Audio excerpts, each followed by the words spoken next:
And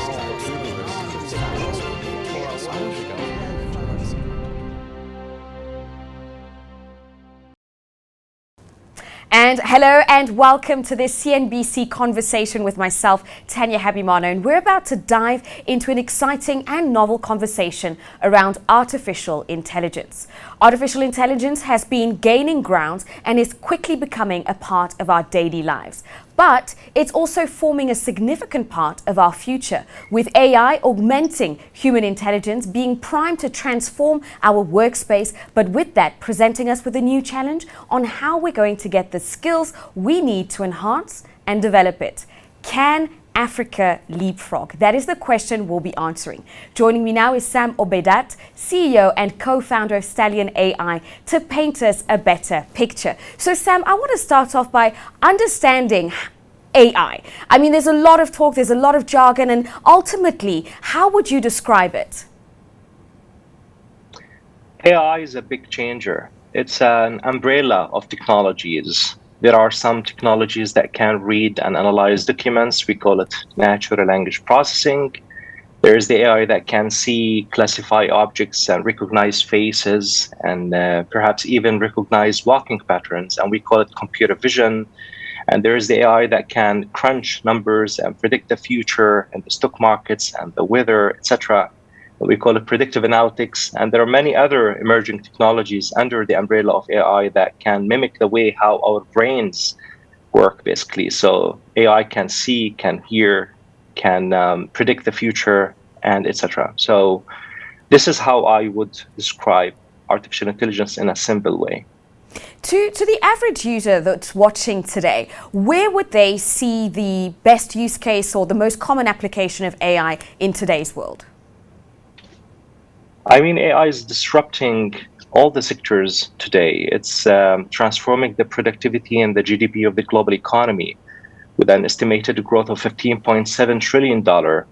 Africa alone is around basically $1.5 trillion in their economy by 2030. And this is a huge economy for the African continents.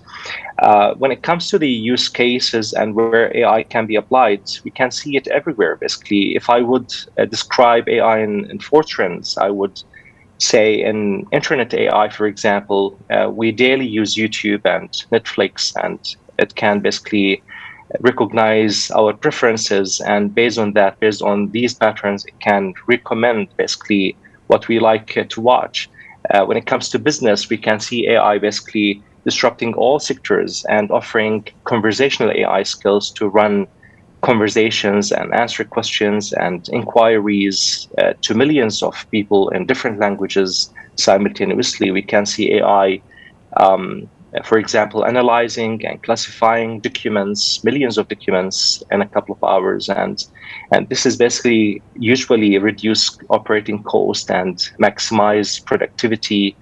Other use cases, as you may know, I mean, autonomous vehicles. And right now we can see in Dubai the autonomous flying taxis even. We used to see them in cartoon and Hollywood movies. Right now, it's becoming a reality. Social robots is going basically to disrupt most of the sectors, whether in military or healthcare or etc.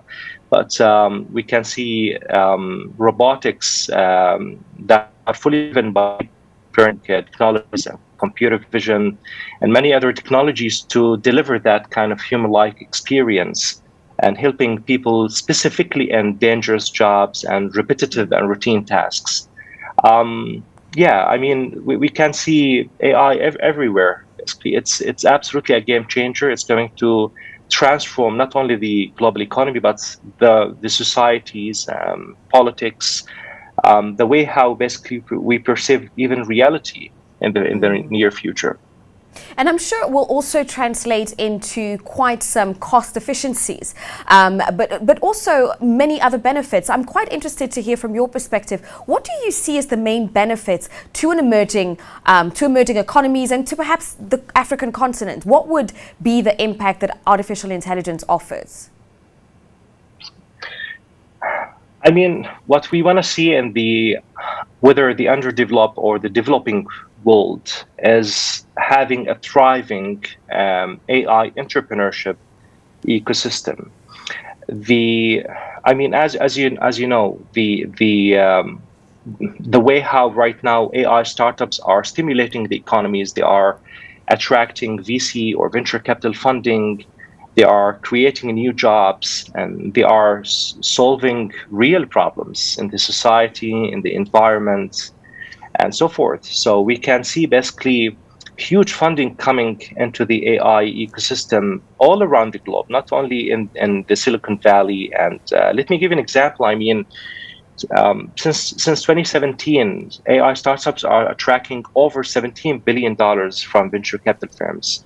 According to PitchBook, AI and machine learning startups raised 115 billion only during 2021. In Africa alone, Africa tech is growing faster than any other region, with 2 times the activity of the last year and more than 3 times the amount invested. So we are talking about 681 rounds of fundraising brought into in total of $5.2 billion into the African continent. And this is a great achievement because it's not only bringing money and making people rich, but also it's addressing social, economic, environmental problems with artificial intelligence.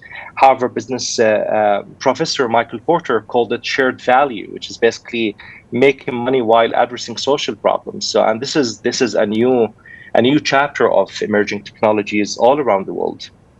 Now, if we take the conversation outside of the tech space and look into the wider economic and business landscape, are African businesses ready to fully adopt AI? Some of them. There is inequality in the tech distribution all around the world. So what we see today, and for example, in China, is like 50 years ahead of what we see in the Middle East and the African region. But there's steps, there's a framework that we have to follow. We call it AI readiness assessment and strategy. So before you start implementing artificial intelligence, and to avoid and prevent any kind of failure, because 91%, according to Business Insider, 91% of businesses fail to successfully implement AI. So before we move to take that step, we have first to assess the readiness of our data, infrastructure, human resources, analytical capabilities, and many other things that we usually assess. Then we have to craft an AI roadmap. You need to have visibility on where are you going. AI is not like any previous technology. It's a new technology that require a lot of experiments on data. You have to clean your data. You have to prepare your data to fuel the AI algorithms so that they will take decisions. You don't want to take wrong decisions based on biased data or incomplete data. It's like humans. You wanna give them the right knowledge, the right inputs in order to take the right decisions. So absolutely, assessment and strategy is key in order to start implementing AI at a large scale, let's say, as well as at a national scale, and when it comes to enterprises or governments. I was actually going to that, how are organizations and governments creating the frameworks in order to get the inputs and the information that is required to make AI efficient? Well, usually not governments who are maybe some governments are creating the frameworks, but usually, there is a way to come up with a framework. It should be based on a scientific ground. You consult with experts, with advisory firms, with academics, with engineers, and you come up with a framework that assists the readiness or the maturity level of those organizations, as I mentioned, across the data sector, data criteria, infrastructure, human resources, machine learning capabilities, and then you propose how you're going to move forward. So you have to run this kind of diagnosis of the whole organization before you start basically building your AI or managing your AI projects. Now, you mentioned earlier human resources. Now, the interesting thing with human resources when we think of artificial intelligence is, and we had it a lot more, it is easing down, but this perception that artificial intelligence, AI, and other new technologies will replace jobs, will replace humans. What do you say to that? It's not a black and white thing, basically. AI, machine learning, and data science are the most important skills in the global job market right now and in the future. In fact, jobs that require AI or machine learning skills are expected to expand by 71% in the next 5 years. And AI is going to create a lot of jobs, probably more than the jobs that will be replaced right now. So 97 million jobs will be created by 2025.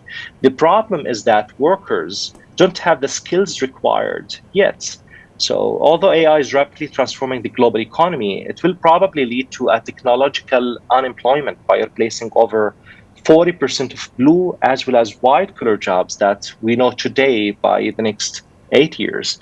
Another problem is that mega corporations are already accelerating the development of AI with the goal to reach human level AI. They called it artificial general intelligence or AGI, probably within our human lives. Kai Fu Lee, Ray Kurzweil, and many others expect AGI to take over most of current human jobs that we currently know, of course, within the next 1 to 2 decades. But obviously, there are many jobs that we don't know right now. Basically, according to some statistics, our kids, 60% of our kids, they will graduate and work in jobs that do not exist today. So African and Middle East countries need to work hard at the national and regional levels to upskill and reskill their workforces across the different sectors to be able to secure their future economy.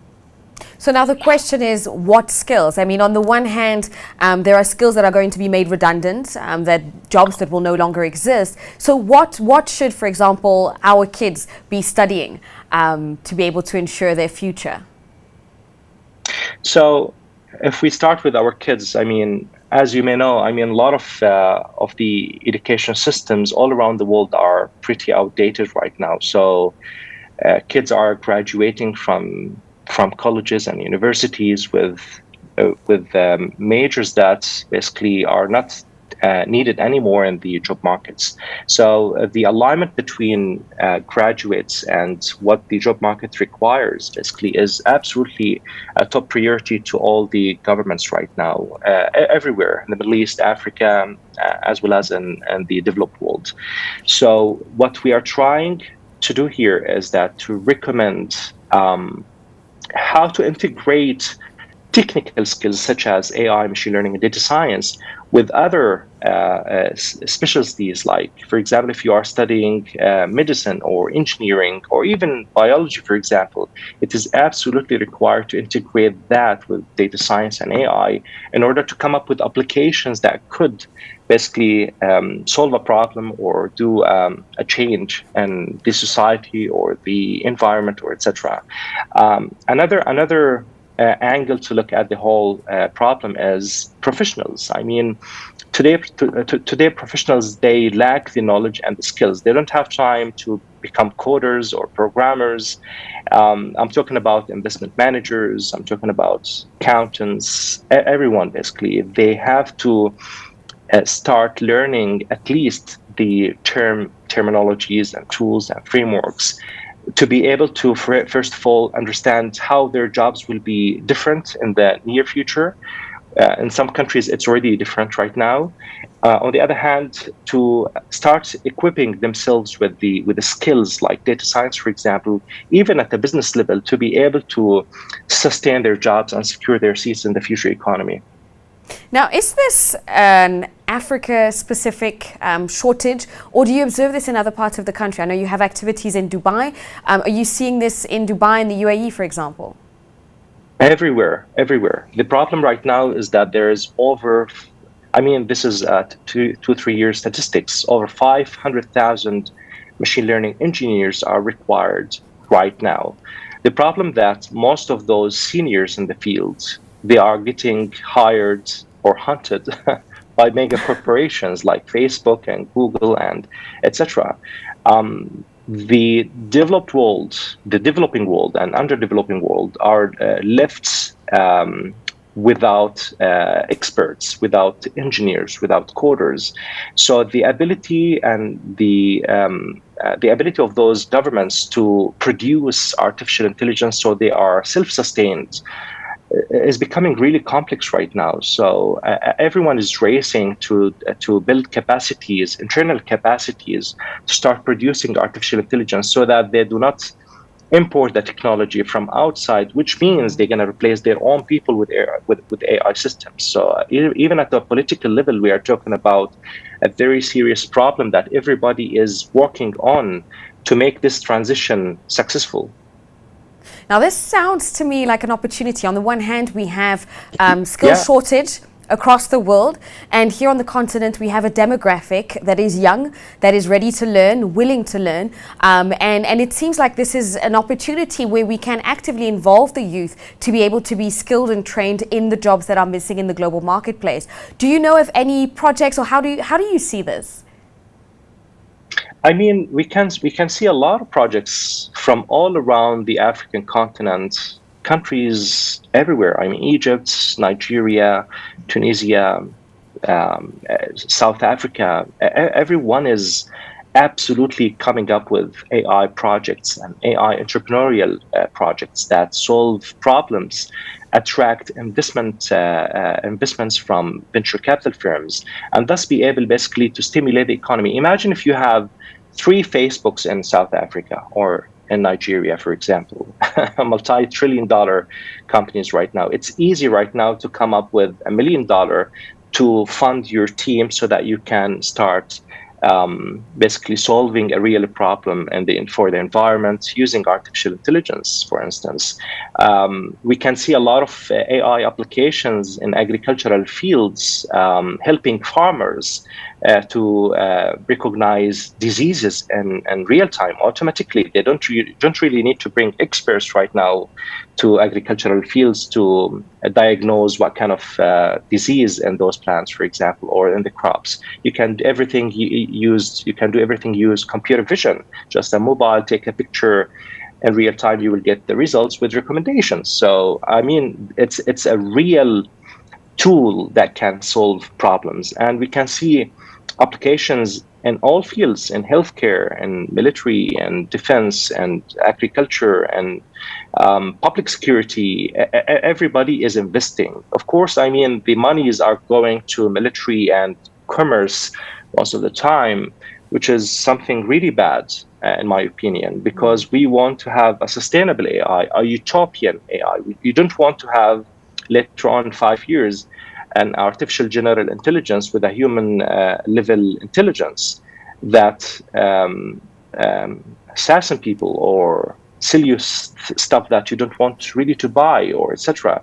You want to have an AI that solves problems and help people and augment them to become wealthier, healthier, and so forth. Now, the thing that kind of causes let's call it an inkling, is on the one hand, there's a lot of opportunities, and we've talked about it, a lot of benefits. But when we talk about AI in the context of the African continent, we can't help but look at the fact that access to digital technology, access to internet, and the big digital divide that we currently have on the continent is a reality. So how can AI become more democratic? Well, I think you may know that AI is not a new technology. It's since 1950, basically, when Alan Turing said how machines can think, basically. So it's a pretty old technology, but it's evolving very quickly. We started seeing applications of AI since 2012, when Jeff Hinton, come up with deep learning technology to recognize objects and so forth. The main reason why AI is booming today is because today we have more data than any time in the human history. We have cloud computing, so any entrepreneur, any young entrepreneur can start building their AI applications on the cloud, almost free of charge. Google is giving credits basically to entrepreneurs to start building AI applications. You can learn and build your skills on YouTube free of charge right now to become an AI engineer. I do have some employees in our startup basically, and they literally learned how to become machine learning engineers on YouTube and on taking very cheap courses on Coursera and many of the e-platforms, such as ICOM that we currently launched to democratize and make it easier for everyone to learn artificial intelligence and machine learning sciences.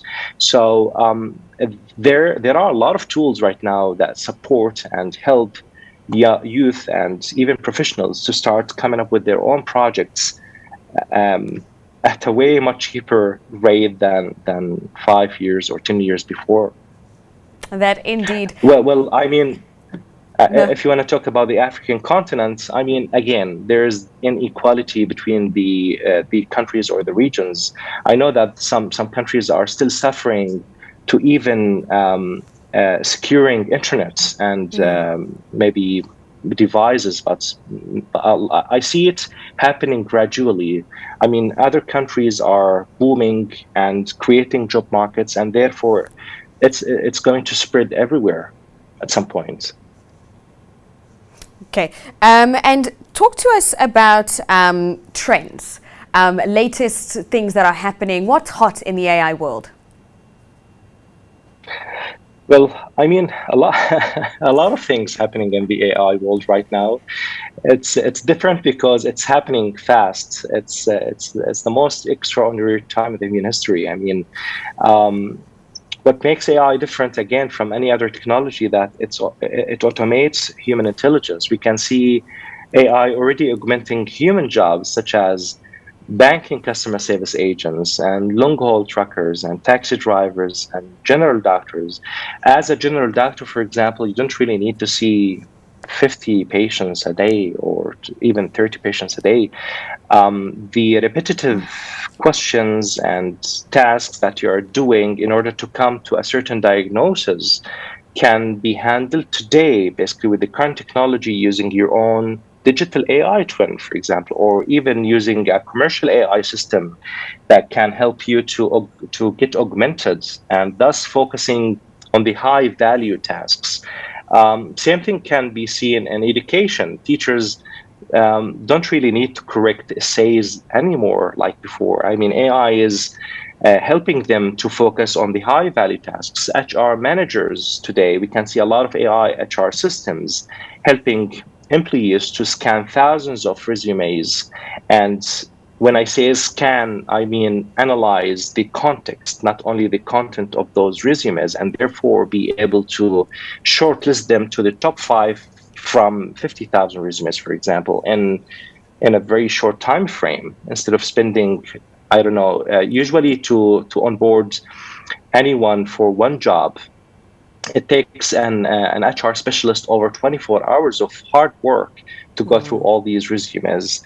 And right now it can be done, automatically. So it is disrupting everything. Even at an autonomous AI level, we can see autonomous vehicles are invading right now the streets in the US and everywhere. We can see social robots helping seniors in hospitals and helping even kids in daycare facilities to do simple stuff. Let's say Elon Musk just launched a new robot right now to help in dangerous and repetitive tasks. We can see AI helping in even in the entertainment sector, for example, in playing chess or board games, or even the new games right now with the advancement of CGI, which is computer generated imagery. They are becoming not only a normal characters inside the game, it's basically fully powered by AI. So you're having a new breed of intelligent species living in the digital world, unlike before. I think next time we need to do the interview with your own CGI. But Absolutely.